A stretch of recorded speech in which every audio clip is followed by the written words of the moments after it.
Sharp Global Academy MEC CEC BCom BBA చదివే విద్యార్థులకు #1 coaching academy for CA CMA CIMA ACCA CMA US professional courses. Welcome to Suman TV. నేను మీ నవీన్. ప్రస్తుతం నేను మంగళగిరి నియోజకవర్గంలో అయితే ఉన్నాను. ఇక్కడ వచ్చేసేసి చాలా వరకు కూడా ఈసారి దాదాపుగా 30,000 ఓట్లు అయితే యాడ్ అయ్యాయి. మరి ఈ యాడ్ అయిన ఓట్స్ అనేవి ఏ పార్టీ వైపు ఉన్నారా, అంటే వైసీపీ వైపు ఉన్నారా లేదంటే టీడీపీ వైపు ఉన్నారా అనేది అయితే తెలుసుకుందాం. అదేవిధంగా ఇక్కడ లోకేష్ గారు ఓడిపోయినప్పటికీ కూడా ఇక్కడ చాలా వరకు కూడా మహిళలకి కుట్టు మిషన్ల పంపిణీ కావచ్చు, అదేవిధంగా తోపుడు బండ్లు కావచ్చు, ఇట్లాంటివన్నీ కూడా పంపిణీ చేసామంటున్నారు. మరి మహిళలు ఈసారి ఏ పార్టీ వైపు ఉన్నారనేది వారి మాటలోనే తెలుసుకునే ప్రయత్నం చేద్దాం. అమ్మ నమస్తే అమ్మ, మేము సుమన్ టీవీ నుంచి వస్తూ ఉన్నాము. అమ్మ, ఇక్కడ ఈసారి మంగళగిరిలో ఏ విధంగా ఉండబోతా ఉంది? రాజకీయ వేడి అంటే ఒక పక్క చూస్తే వాతావరణం చాలా వేడివేడిగా ఉంది. సో రాజకీయ వేడి కూడా చాలా హాట్గా ఉంది. ఏ పార్టీ అధికారంలోకి వస్తాను?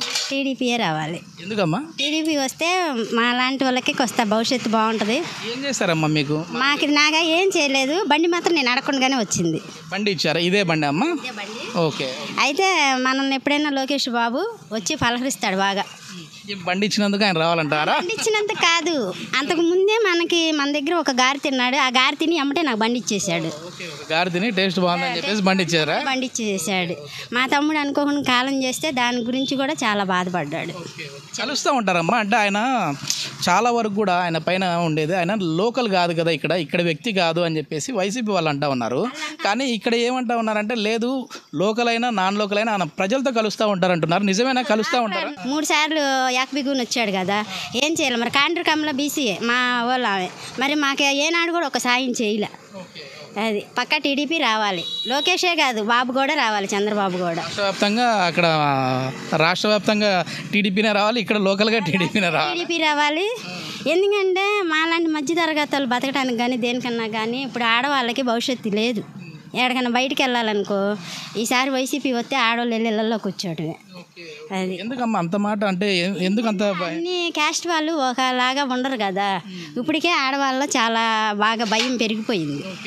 అది అందుకంటే టీడీపీ రావాలని నేను ఏ రోజు కూడా మనస్ఫూర్తిగా కోరుకుంటా. మహిళలకి చాలా వరకు కూడా ఆయన అంటే కుట్టు మిషన్ల పంపిణీ కావచ్చు, అదేవిధంగా ఇట్లాంటి తోపుడు బండ్లు కావచ్చు ఇచ్చామని చెప్పేసి అన్నారు. అంటే కొద్దిమంది పూల అమ్ముకునే వాళ్ళు ఉంటారు కదా, వాళ్ళకు కూడా ఇచ్చామంటున్నారు. సో ఇట్లా ఎంతమందికి ఇచ్చిండొచ్చు మీకు? నా అంచనా ప్రకారం కనీసం మంగళగిరి సిటీలోనే 1,00,000 బళ్ళు దాకా వచ్చి ఉంటాయి. 1,00,000 బండ్లు వచ్చాయి. Okay okay. అందులో చూసినా కూడాను ఆత్మకూరు కానీ ఏ ఏరియా అన్నా కానీ మనం విజయవాడ వెళ్ళినా ఎక్కడికి వెళ్ళినా కూడా దగ్గర అమరావతి దాకా కూడా ఈ బళ్ళు ఆపడతానే ఉన్నాయి మనకి. ఒక బండి తయారు కావడానికి మినిమం ఎంత ఖర్చు వస్తుందమ్మా? ఇది తయారు కావడానికి కనీసం 19,000 అవుతాయి. 19,000? 20,000 రూపాయల బండి మీకు ఫ్రీగా వచ్చింది.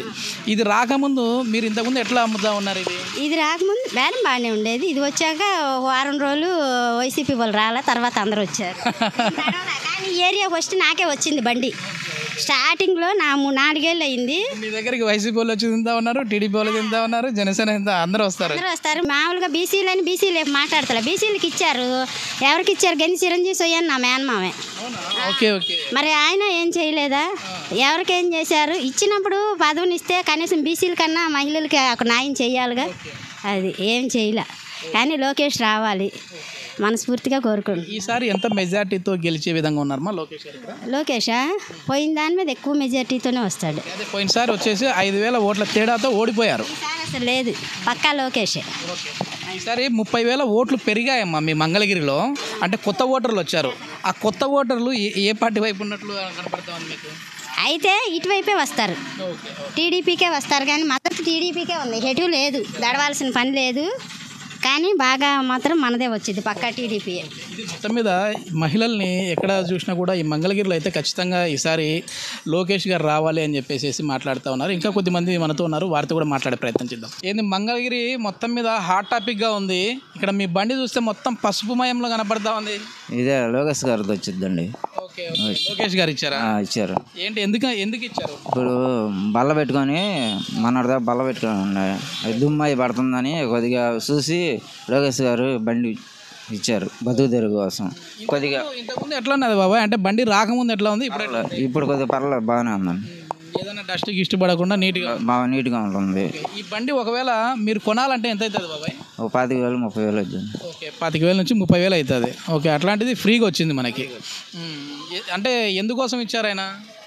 ఇక చూశారు కదండి, ఇక్కడ చూసి మాకు ఇచ్చారండి. మీలాంటి వాళ్ళకి ఎంతమందికి ఇచ్చి ఉంటారు బాబాయ్? చాలా మందికి ఇచ్చి ఉంటారు. ఆయన అసలు జనాలతో కలుస్తూ ఉంటారా బాబాయ్? అంటే ఎప్పుడన్నా అట్లా బయటికి రావడం కావచ్చు, అప్పుడు కలుస్తూ ఉంటారండి. కలుస్తూ ఉంటారు. అందుబాటులో ఉండే నాయకుడు అందుబాటులోనే ఉంటున్నారు. బాగానే వస్తున్నారు. ఎంత సంపాదిస్తూ ఉంటావు బాబాయ్ రోజు? ఎంతో ఒక 600-700 రూపాయలు వస్తాయి. 600-700 రూపాయలు వస్తూ ఉన్నాయి. అది మన కూలిపాటు వస్తుంది. అవునవునండి. ఎట్లా ఉంది ఇప్పుడు మంగళగిరిలో ఏ పార్టీ అధికారంలోకి వస్తే బాగుంటుందని చెప్పి సామాన్య జనాలు అనుకుంటా ఉంటారు? మనది వస్తే లోకేష్ గారు వస్తే బాగుంటుందండి. బాగుంటుంది మాకు కూడా. చాలా మంది వస్తూ ఉంటారు కదా, అంటే స్వీట్లు తీసుకోవడానికి కానీ, ఆ కారాలు బూందీ తీసుకోవడానికి అని చెప్పేసి. వాళ్ళు ఏమనుకుంటా ఉన్నారు లోకల్గా? వాళ్ళు ఏమనుకునేది మనకు తెలియదు కదా. మామూలుగా నలుగురు కలిసినప్పుడు ఒక మాట అనుకుంటా ఉంటారు కదా, వైసీపీ రావాలన్నా టీడీపీ రావాలన్నా అనేసి. అట్లా వింటూ ఉంటాం కదా. జనాలు ఎట్లా ఉన్నారు ఇక్కడ? వైసీపీ అనుకుంటున్నారా లేదంటే టీడీపీ అనుకుంటున్నారా? టీడీపీ అనుకుంటున్నారు. ఎక్కువ శాతం టీడీపీ. ఈ దాపుగానే అది వచ్చిందంటే ఊరు పెట్టి వెళ్ళిపోవటం. ఎందుకు అంత దిగజారిపోయింది అది. మరి ఊరు వదిలిపెట్టిపోయేంత ఇబ్బందులు ఏం కలుగుతాం? చేశాడండి, అట్లా చేశాడు కాబట్టే కదా ఇట్లా జరుగుతుంది అది. మరి ఈసారి టీడీపీ అదేవిధంగా మీ నియోజకవర్గంలో టీడీపీ అధికారంలోకి వస్తే అభివృద్ధి జరుగుతుందనే నమ్మకం ఉందా? ఉందండి, మాకు ఉంది కాబట్టే కదా మేము చేసాం. ఏం చెప్తా ఉన్నారు? ఏం అభివృద్ధి జరుగుతుందని చెప్తా ఉన్నారు ఇక్కడ? అన్నీ అతను చెప్పినవన్నీ ఇస్తానంటున్నాడు. మామూలుగా ఏం చెప్పారు? మామూలుగా అతను వాగ్దానాలు చేసినవన్నీ చేస్తాము అంటున్నారు. ఆ ప్రభుత్వం చేస్తానంది, చేయలేదు, మొత్తం నాశనం అయిపోయింది. కాదు బాబాయ్, ఇప్పుడు లోకేష్ గారు వచ్చేసి ఎక్కడో హైదరాబాద్లో ఉంటాడు, ఇక్కడ జనాలతో కలవడు. ఆయన రావాలని ఎందుకు అనుకుంటా ఉన్నారు? అతను ఒకవేళ రాబోయిన పక్కన అమ్మాయి వీళ్ళందరూ ఉంటారు కదండి, వాళ్ళు వచ్చి మమ్మల్ని అడుగుతూ ఉంటారు బాగుందా లేదా అని కనుక్కొని చెబుతున్నారు. అందరు బాగానే ఉందని మేము చెబుతూ ఉన్నాం. అంటే ఇది నేను అడిగే మాట కాదు బాబాయ్. ఇప్పుడు వైసీపీ వాళ్ళు చెప్పే మాట ఏం చెప్తా ఉన్నారంటే అసలు ఆయన లోకలే కాదు, ఆయన గెలవడం అంటా ఉన్నారు.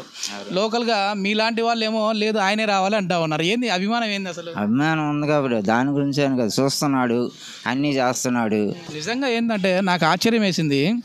అసలు చాలా వరకు కూడా జనాలు ఎట్లా ఉన్నారంటే ఆయన ఒక పెద్ద స్థాయి నాయకుడు, ఆయన అందుబాటులో ఉన్న లేకుండా ఇక్కడ ఉన్న నాయకులు మమ్మల్ని పట్టించుకుంటూ ఉన్నారు. ఎందుకంటే రాష్ట్ర సమస్యలు కూడా చూసుకుంటూ ఉంటారు కాబట్టి లోకల్గా మమ్మల్ని ఇంత బాగా చూసుకుంటూ ఉన్నాడు. గతంలో వచ్చేసేసి కేవలం 5,000 ఓట్ల తేడాతో ఓడిపోయారు. అంటే ఇద్దరి మీద షేర్ చేసుకున్నామంటే మనం 2,500 ఓట్ల తేడా మాత్రమే. ఈసారి వచ్చేసేసి ఆయనను భారీ మెజారిటీతో గెలిపిస్తామని చెప్పేసి మంగళగిరి ప్రజలు అయితే చెప్తా ఉన్నారు. చూద్దాం మరి, ఎట్లాగో పోలింగ్ డేట్ కూడా దగ్గర పడింది కాబట్టి ప్రజల తీర్పు ఏ విధంగా ఉంటుందన్నది అయితే వేచి చూద్దాం. Thank you. సుమన్ టీవీలో మీ పర్సనల్ అండ్ బిజినెస్ ప్రమోషన్స్ కోసం కింది నెంబర్కి కాంటాక్ట్ చేయండి.